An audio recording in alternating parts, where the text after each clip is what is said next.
Morning. So over the course of the coming weeks, I'm going to be reading you The Witches. I'm going to read a chapter a day and it'll be uploaded automatically every day to our YouTube channel so you can enjoy it and read along and have a story. I hope it's one that maybe you haven't read for a while or maybe you haven't read at all, but it's one of my favourites. So here we go. A note about witches. In fairy tales, witches always wear silky black hats and black cloaks. They ride on broomsticks. But this is not a fairy tale.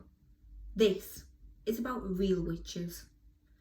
The most important thing you should ever know about real witches is this. Now listen carefully. Never forget what is coming next. Real witches, dressed in ordinary clothes, look very much like ordinary women. They live in ordinary houses and they work in ordinary jobs. That's why they're so hard to catch. A real witch hates children with a red hot sizzling hatred that's more sizzling and more red hot than any hatred you could possibly imagine. A real witch spends all her time plotting to get rid of the children in her particular territory. Her passion is to do away with them one by one. It's all she thinks about the whole day long. Even if she's working as a cashier in a supermarket, or typing letters for a businessman, or driving around in a fancy car, she could be doing any of those things. Her mind will always be plotting and scheming and churning and burning and whizzing and fizzing with murderous, bloodthirsty thoughts.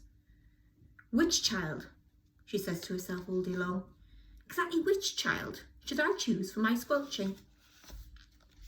A real witch gets the same pleasure from squelching a child as you get from eating a plate of strawberries and cream. She reckons on doing away with one child a week.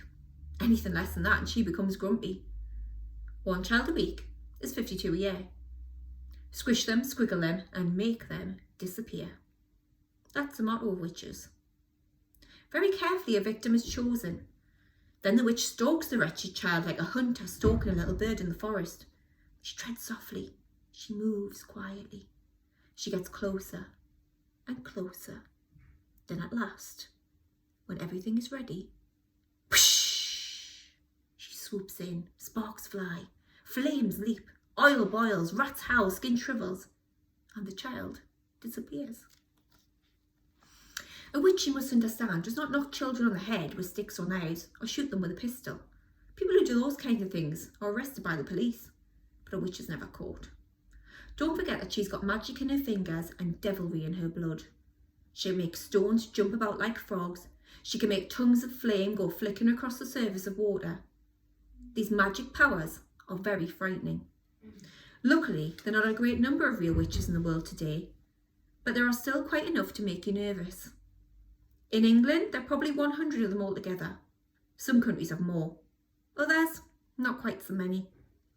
No country in the world is completely free from witches. And a witch is always a woman. And I don't want to speak badly about women, because most women are lovely. But the fact remains that all witches are women. There's no such thing as a male witch. And on the other hand, a ghoul is always a male. So indeed is a barghest. Both are dangerous, but neither of them is half as dangerous as a witch. As far as children are concerned, a real witch is easily the most dangerous of all living creatures on earth. What makes her doubly dangerous is the fact she doesn't look dangerous. Even when you know all the secrets, and you'll hear about those in a minute, you can still never be quite sure whether it's a witch you're gazing at, or just a kind lady. If a tiger were able to make himself look like a large dog with a waggy tail, you'd probably go up and pat him on the head. But that would be the end of you. It's the same with witches. They all look like nice ladies. Examine the picture below. Which lady is the witch? That's a difficult question, but it's the one that every child must answer. For all you know, a witch might be living next door to you right now. Or it might be the woman with the bright eyes who sat opposite you on the bus this morning. She might be the lady with a dazzling smile who offered you a sweet from a white paper bag before lunch. She might even, and this one will make you jump, she might even be your lovely school teacher, who's reading these words to you at this very moment. Look carefully at that teacher. Perhaps she's smiling at the absurdity of such a suggestion. Don't let that put you off. It could be all part of her cleverness. I'm not, of course, telling you for 1 second that your teacher is actually a witch. All I'm saying is that she might be one. It's most unlikely. But, and here comes the big but, it is not impossible. Or if only there were a way of telling for sure whether a woman was a witch or not. Then we could round them all up and put them in a meat grinder. But unhappily, there's no such way. But there are a number of little signals you could look out for, little quirky habits that all witches have in common. And if you know about these, if you remember them always, then you might just possibly escape from being squelched before you are very much older. Join me tomorrow to read chapter 2, My Grandmother.